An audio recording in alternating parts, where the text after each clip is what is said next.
I'd just like to begin today by acknowledging the traditional owners of the land on which we meet and paying my respects to their elders past and present, and particularly to any elders present here today. I'd like to just acknowledge the work that Jonathan has done in pulling this day together, and he's going to be your MC for the day. And the rest of our team, and please do ask any of them if you need any assistance. People are scattered around on the tables. It's my great pleasure to welcome Dr. Simon Duffy this morning. He's just flown in yesterday from the UK and is looking bright and sparkly this morning, which is terrific. So Simon is the director of the Centre for Welfare Reform, based in Sheffield. Simon's been involved in this whole area of what's called social care in the UK, home care, but particularly around the control of individuals over their support arrangements, so individual budgets, self-direction, for a very long time. Initiated a lot of it with a program called Inclusion Glasgow, and then also ran the organisation called In Control for a number of years, and has now moved more into I don't know how you can describe what the Centre for Welfare Reform is. A strange independent think tank. Right. So his background is working with people with disabilities, but the whole individual budget movement in the UK, I guess, started from that base, but has now moved into also working with older people in that way. And Simon had an increasing interest, I guess, in the ageing of the population and what that means for the whole social care system. So we're very excited to hear from him this morning about what he's learnt about self-direction and individual budgets, and how that can help us here with our rollout of consumer direction in home care. Thank you, Simon.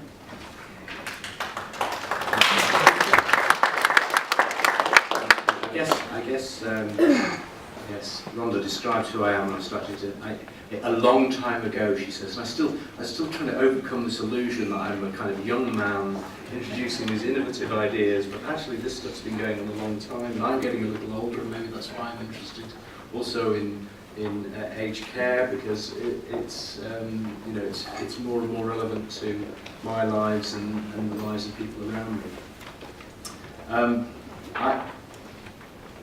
I've given this talk, Keeping the Flame Burning, or the subtitle of Keeping the Flame Burning, and that might seem a rather strange thing, but I suppose I was trying to get to the heart of what I think is powerful and interesting about these kind of reforms. I think that one of the problems inevitably we face when government introduces large-scale system change is that we just spend a lot of time trying to figure out, well, what's changing? How's that going to impact me? What are the new systems? All of those kind of questions. And a day like today is brilliant because it actually helps you understand all of those things. But one of the dangers is that we actually forget why we're doing what we're doing. So that's really what I wanted to kind of focus in. And the phrase "keeping the flame burning" comes from one of the people from the older people's movement that really inspired me, a guy called Terry Lynch, who I met probably 10 years ago in the United States.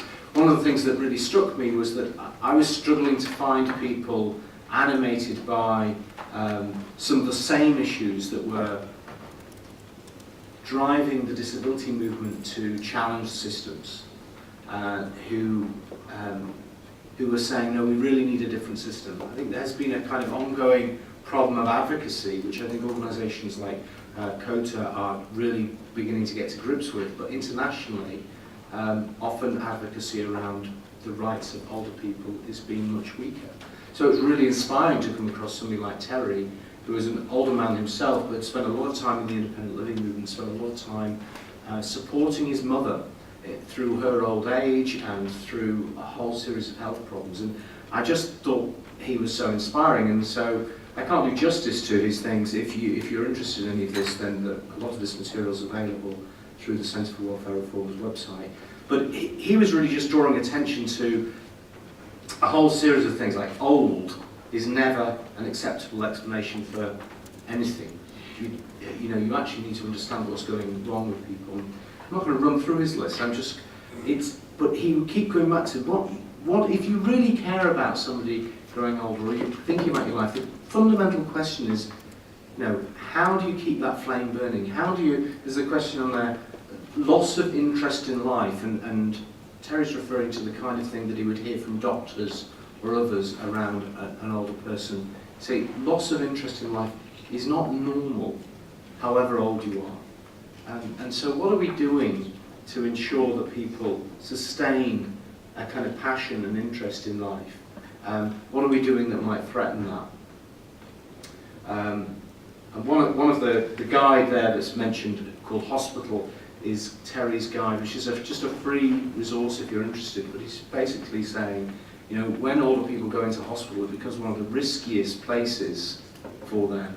And he just sets aside a whole set of strategies for the families of older people to keep people safe in hospital. So Terry, for me, is one of those people who just has really helped me understand better what's going on and inspired me.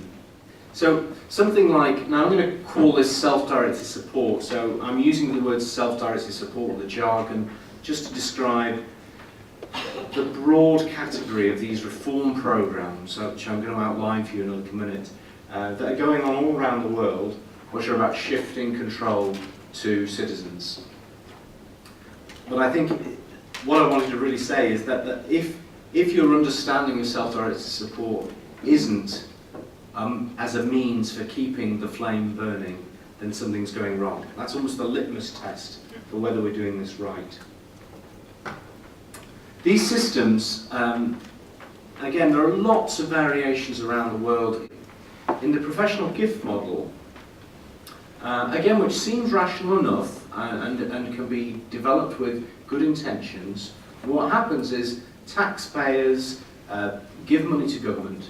Government gives money to professionals and says to professionals, will you go out there and provide good services to people? So it's a perfectly reasonable and rational way of organising things on the surface, but full of problems.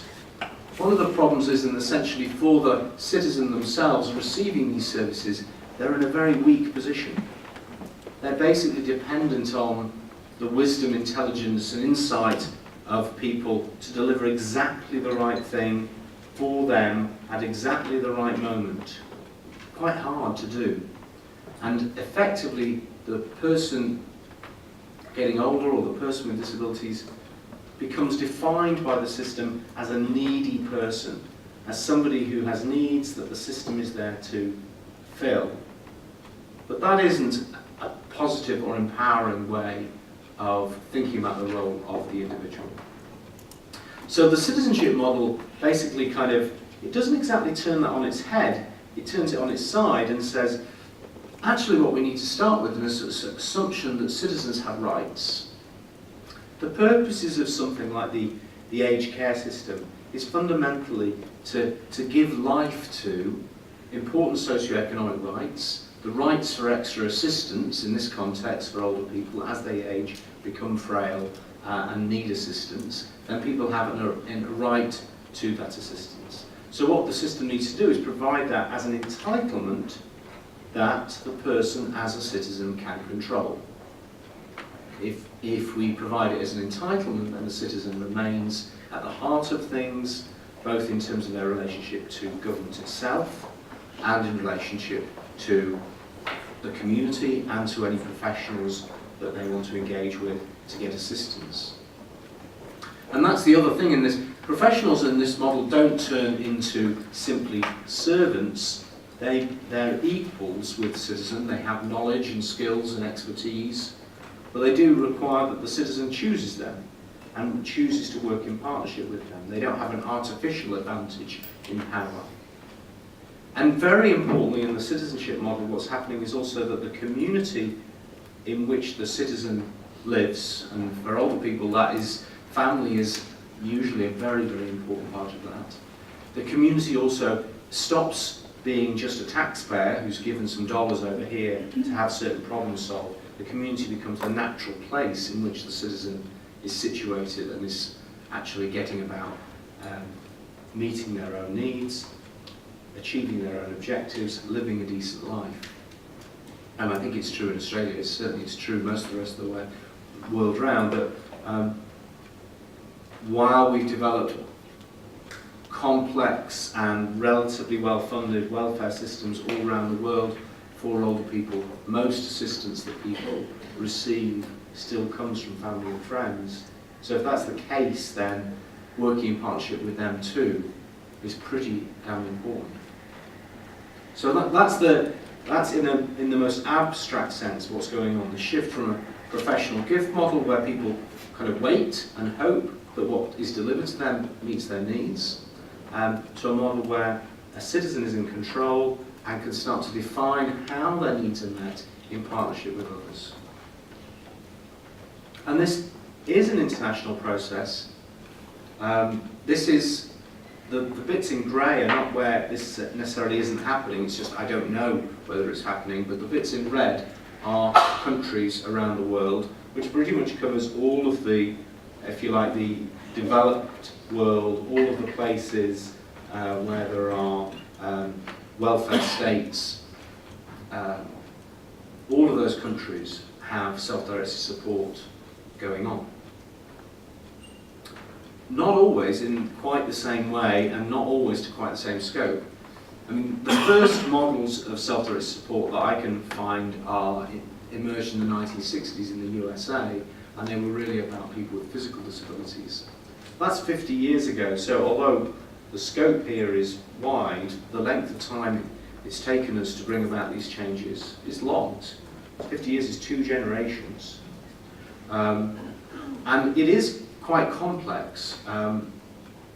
I've just come back from working in Finland for 10 weeks, and it was interesting to notice that the academic institutions for health and social care themselves knew very little about what was going on internationally. I think that's partially because it's so confusing.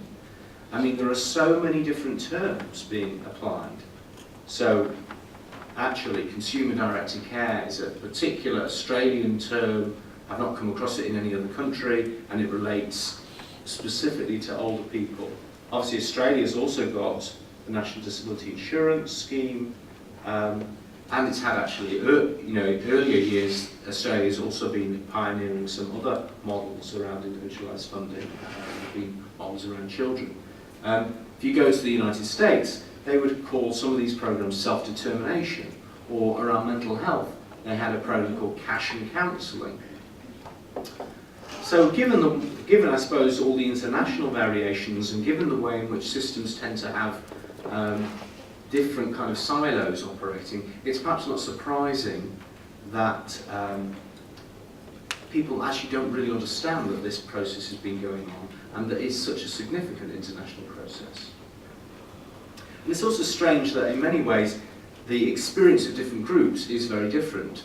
So while it started with people with physical disabilities in Canada, there has been a lot of leadership around self-directed support for people with intellectual disabilities. Interestingly, Germany's system for self-directed support for older people, and they don't apply this to other groups very widely, but for older people, it's the dominant system. Most people take their funding directly as a direct payment which their families control.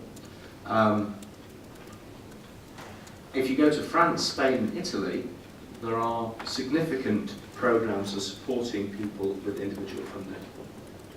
Strangely, the Scandinavian countries, which have the best spending around the welfare system, the USA, the UK and Australia, have been pretty slow to bring about these kind of reforms around older people. So that's kind of interesting in itself. So I suppose that's one of the questions, is why has these ideas been quite slow to develop in particular countries? I think one of the things that's different between, if you like, the Mediterranean countries and some of the other countries that are slower has been that Mediterranean countries have a much higher degree of trust in families. So there's a kind of bias to families, if you want to put it that way. It seems like quite a healthy bias to me, but there's a bias to families in Mediterranean countries, an assumption, a cultural assumption that families are to be relied upon. And I think that's missing, and perhaps for many different reasons, in Northern European countries and perhaps in the kind of Anglo-Saxon world. Also, I think that it's quite clear that actually in the countries that have made less progress have more developed welfare systems. So they're just spending more money on more stuff. And so perhaps what's happening is that those systems then start to defend their interests in a slightly different way and start to be feeling a bit challenged by the idea that citizens should be in control. As I said earlier, I think that one of the other big challenges is that advocacy for older people is relatively weak. Again, I think internationally the kind of leadership that COTA is showing is quite unusual in my travels. I don't see that so often. In my own country, in the UK, the big charities for older people have not been leaders. They are service providers themselves, and so have rather tried to discourage government from moving in this direction. It may just be accidental factors, because these changes also depend on actual leadership, human beings, individuals to step forward and say, it's time for a change. And so I think there are some things that are just to do with the individual qualities of the leadership in Australia that have driven this forward. I think what you're doing in Australia is very encouraging. So it is being extended to older people. And this slide really is just represent, like if you remember one thing about my presentation, I'm hoping it's just this one thought really, that this isn't fundamentally about shopping. Over the last 10 or 15 years, I suppose, I've had quite a few visitors come to Sheffield, where I live in England, from Australia, from different sectors of the service system, quite often service providers or thinkers, and they've always been fascinating, powerful conversations. But I have noticed that quite often, particularly service providers, are definitely very anxious about and keen to understand how they're going to survive in this new competitive environment. And those are perfectly reasonable fears and questions. And how these reforms are implemented may certainly have significant market effects. But from a research perspective, what's interesting is that a lot of the things that have actually made a difference in real people's lives aren't exactly market effects. They're not really about people shopping for this service over that service. I'll come back to it, and in a way this is the talk really that I'm giving you is really orientated about these kind of three things. It's about what we find when we look at systems of self-directed support, or should I say, when we look at what's working about self-directed support, we find that what's happening at its best is that people are using their real wealth, and I'll go on and explain that, but that's not just about money, that's about them, their relationships, the whole of their life. They're using their real wealth with creativity in order to achieve citizenship. And again, I'll explain what I mean by citizenship, because I mean that we use that word again also in quite narrow ways sometimes, but you could just say in order to achieve a good life, or to achieve status, all of those kind of things. So this slide, the data in this slide is not about older people, I must say. So, but I think it's very interesting, and it typifies what I can see in the international evidence in quite a nice way. This slide is looking at what happened when in two different places in England, two counties in England, started reforming the day centres, which until the introduction of these reforms were where they sent people with intellectual disabilities. And so in those two places, what happened, so this is a bit like the way the home care package is being thought of in Australia. Instead of a place in the day centre, people were given an individual budget. Those individual budgets varied in size, of course, because some people had more significant needs than other people. Then the researchers basically asked the question, what kind of thing did you spend your money on? Yes?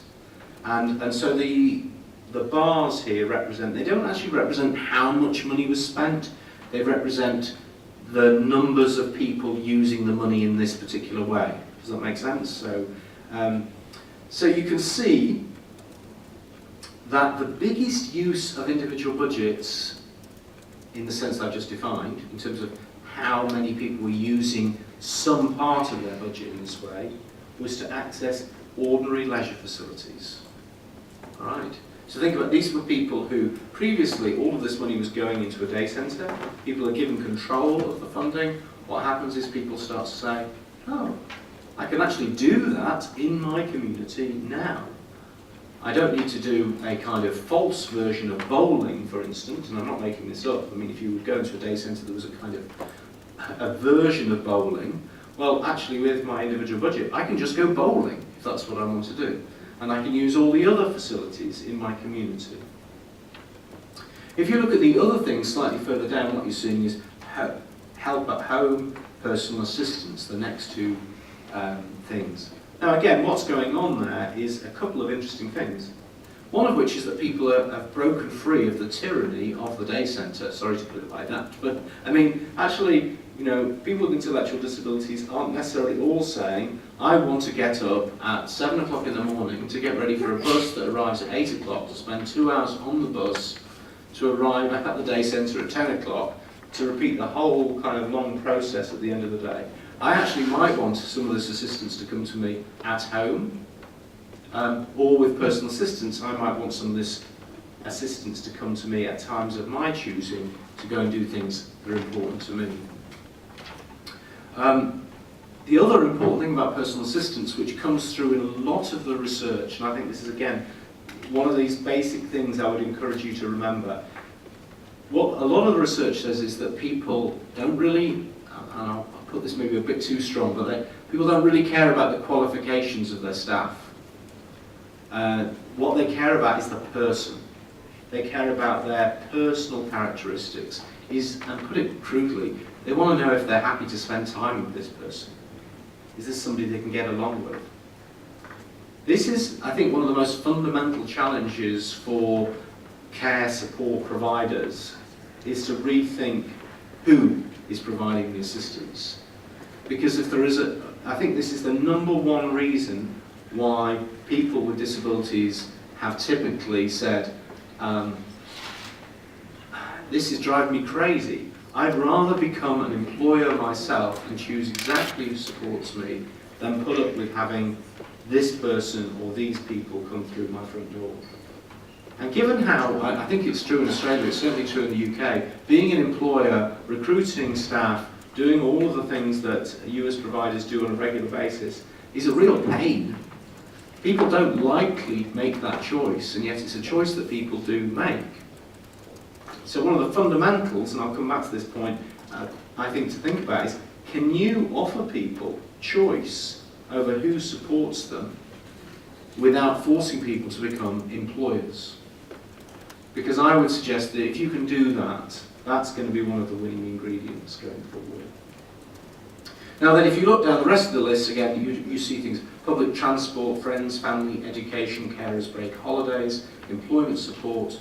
Way down near the bottom are, and only in Worcestershire, I think it was 12 people still using their part of their individual budget to go to the day centre. Right, you can see why day centres are quickly in big trouble, can't you? I mean, you can't run a day centre if only 12 people are picking the day centre. So, and again, this has been a very difficult process for many service providers in England, and since 2010, when we've had kind of austerity-led politics, which has forced through huge funding cuts, this has led to rapid decline in the provision of day centres. So the combination of people not choosing them and cuts both to people's budgets and to services generally is kind of devastating, the kind of provision of day centres. So again, can show you how quickly things can also change whether I'm not very happy about the government in the UK. I spend a lot of my time kind of locked horns in my small way with them, but you know, whether you like them or loathe them, this is the reality very quickly. We've seen huge change in the kind of services on offer to people. So, this is reinforcing some of the points. The data suggests this is not about buying services. It's building on passions, capacities and interests. I want a job. I'm interested in this. I want to do this with my friends. It's connecting people with family and friends. Again, this isn't all about people, and that phrase, bowling alone. It's about people choosing to do things with the people they want to do things with. That can include peers with intellectual disabilities. It can include peers who are also older, who also may need some assistance. There should be no assumption that people want to live in little bubbles of support, or just don't want to have anything to do with other older people. People still want to join in and still want to contribute to community. And what they really want is something that engages the human spirit. One of the greatest thinkers in our field is a guy called John O'Brien, and John said to me that what he could see of the data looked best described by this economic model that was developed by Hegel and Seeley Brown, which is the difference between push economics and pull economics. So in push economics, and you can see that's a bit like the professional gift model, what's going on is government is saying, we think this is good stuff, we're going to buy it for you. Yeah? Again, it doesn't seem that irrational, does it? But of course, once the government's bought it for you, then all you can do as a citizen is kind of try and squeeze whatever value you can get out of it. So in the case of day centres, hey look, we've built you a day centre, we're giving you a day centre. And the day centre may not be terrible, you may not be utterly opposed to it, but you may have to find that sometimes you go there and, well, I do enjoy what we do on a Wednesday afternoon anyway, even if Wednesday morning's a bit of a write-off and I hate the bus journey. And again, that's what I think is going on, because the government is committed to spending this money, not out of bad intentions, but effectively just the way the money has been spent means that as a citizen, I have no control over it.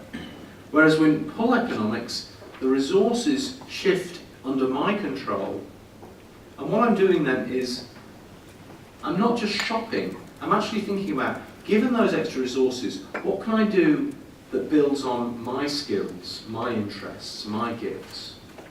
What can I do that helps me better build on the relationships that I have with my family, my friends?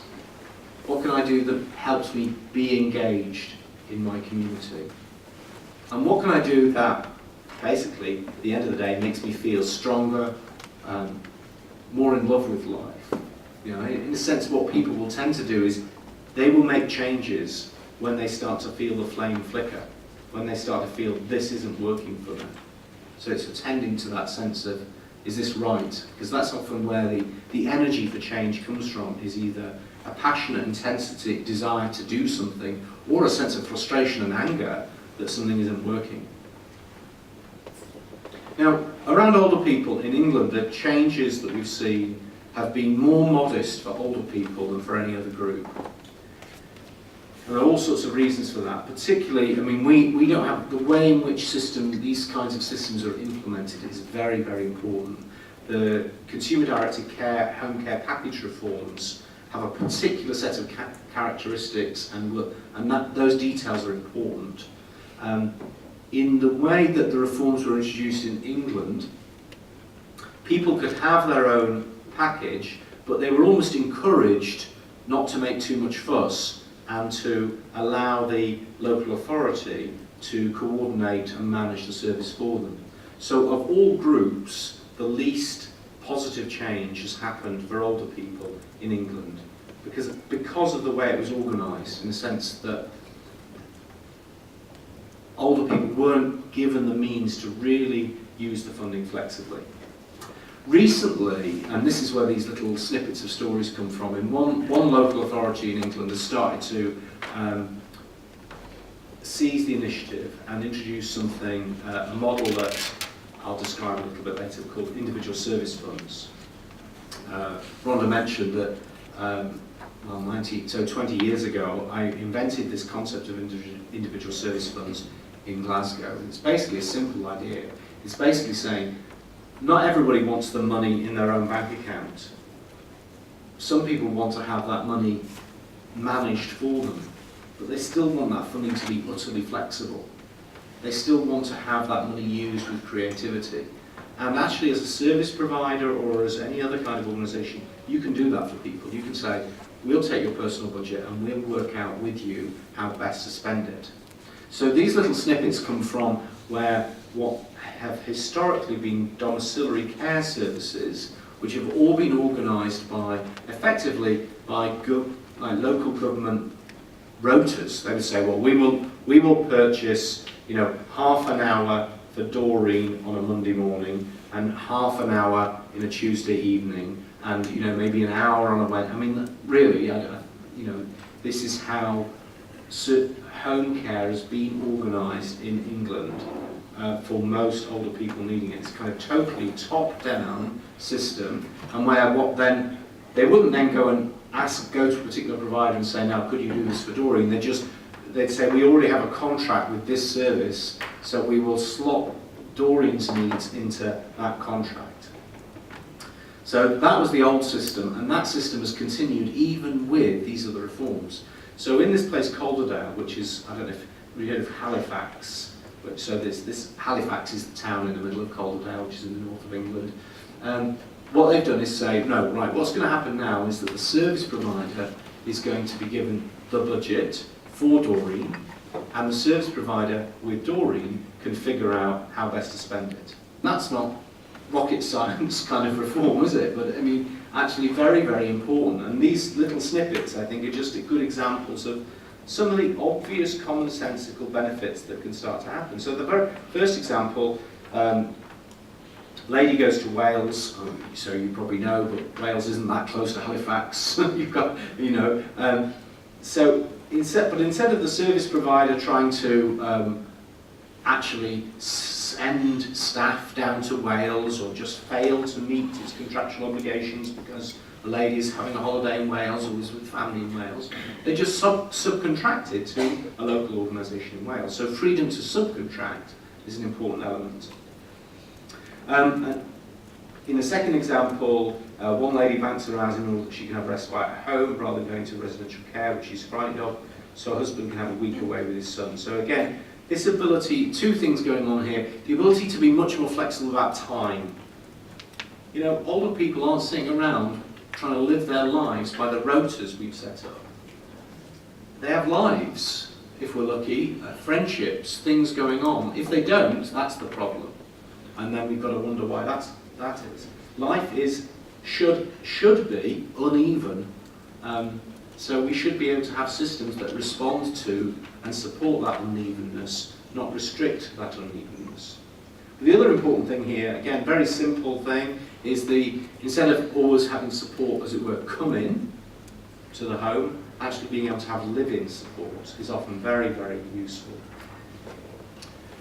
Third example, a gentleman suddenly becomes, the phrase is here, I find it slightly odd, but I've taken it just as a quote out of a report from Calderdale. So a man's going to die, and he's frightened. And this is a huge part of support for older people, isn't it? Because it's about approaching death. And so what he's saying is, I really need somebody to be with me at night because I'm just too scared.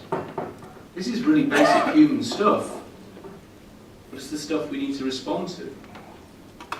And again, the fourth example about changing times. And the fifth example is the point that I was making earlier, that people have a huge desire to get support from the right people for them. And that's about personal characteristics, but it's also about interests. If you love fishing, then don't send me along as a support provider, because I know nothing about fishing, and I mean I don't no opposition to fishing. I'll eat fish.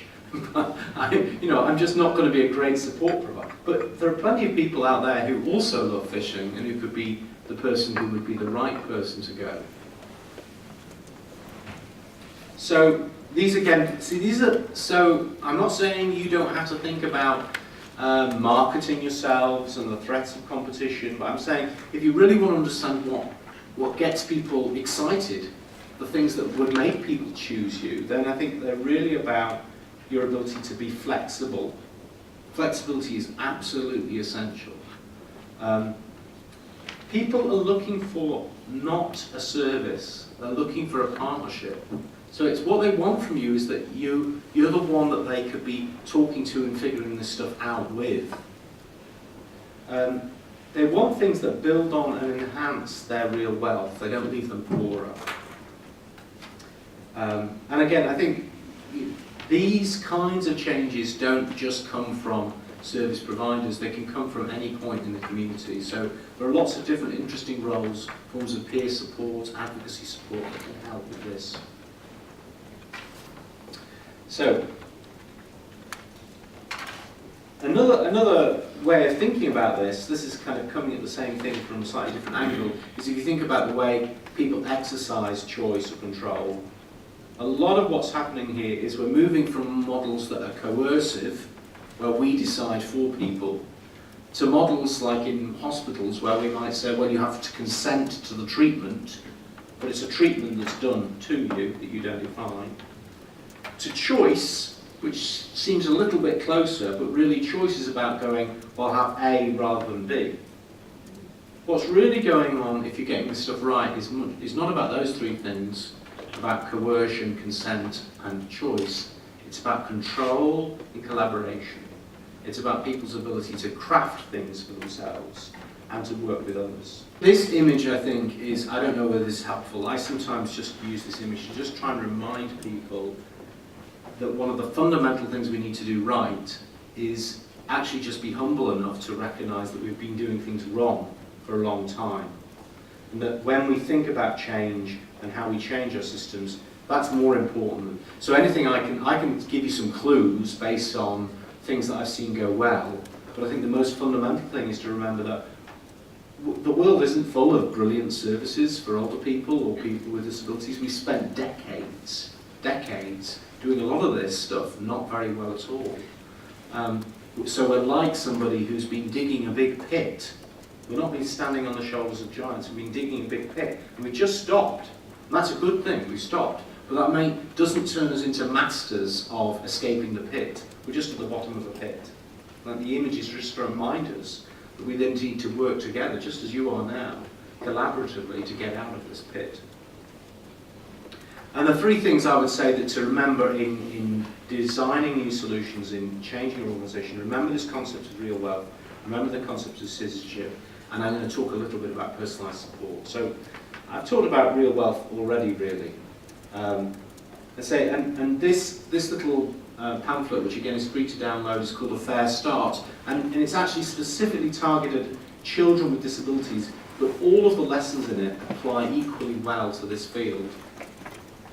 And it was the author of this paper, who's Dr. Pippa Murray, who's also based in Sheffield, and she said to me, you know, personal budgets, which is the thing I'm known for having kind of created in England, she said, they're great, Simon, but they're not really the most important thing. The most important thing is people's own real wealth, and what people say that they really want from services is not a budget, but a relationship.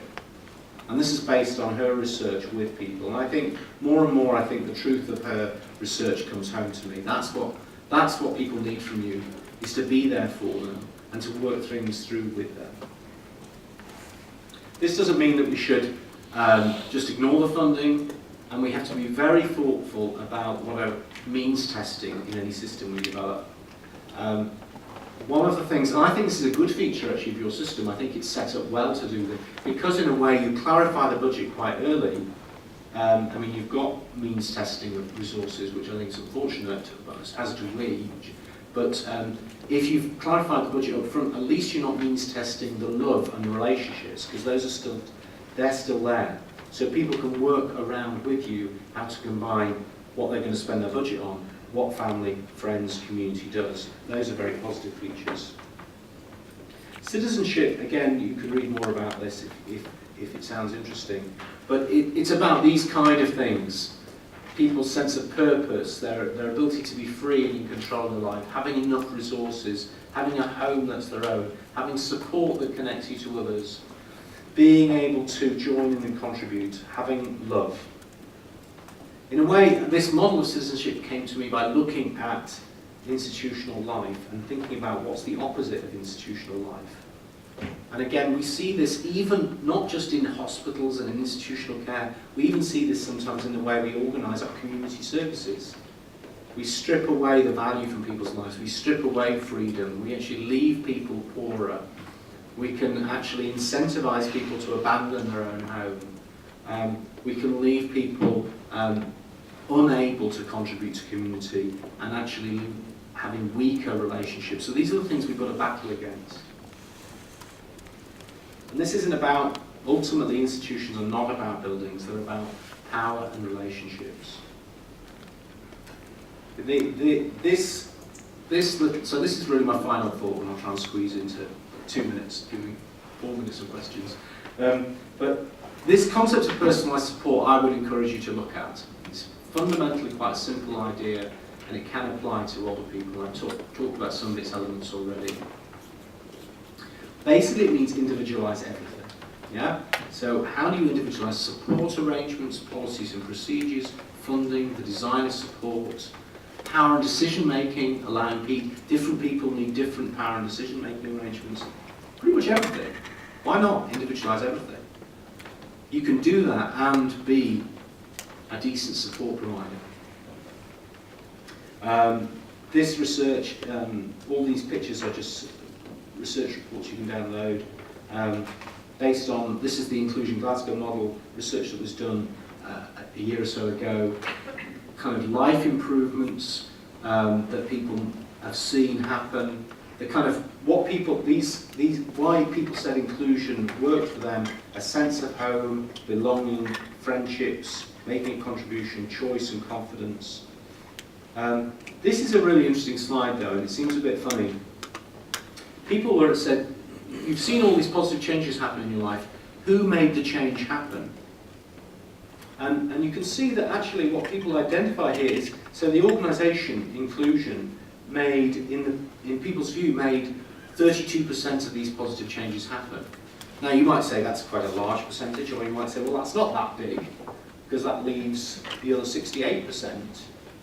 But I think actually the success of this, and this is something to think about, is that actually the model enables all sorts of people to be leaders. So people are saying actually 13% of these changes are me, myself, 14% are friends, 22% family, 7% social activity group, 8% neighbours, church, school, 4% voluntary work. In other words, positive change, keeping the flame alive, has all sorts of sources of support, and you want to organise things so you don't get in the way of any of those other sources of support.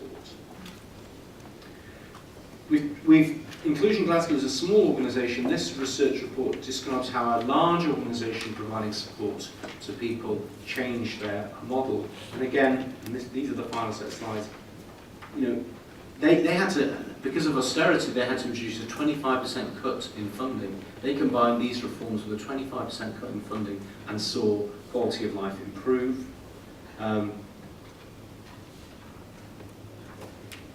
Families describe people as having more options.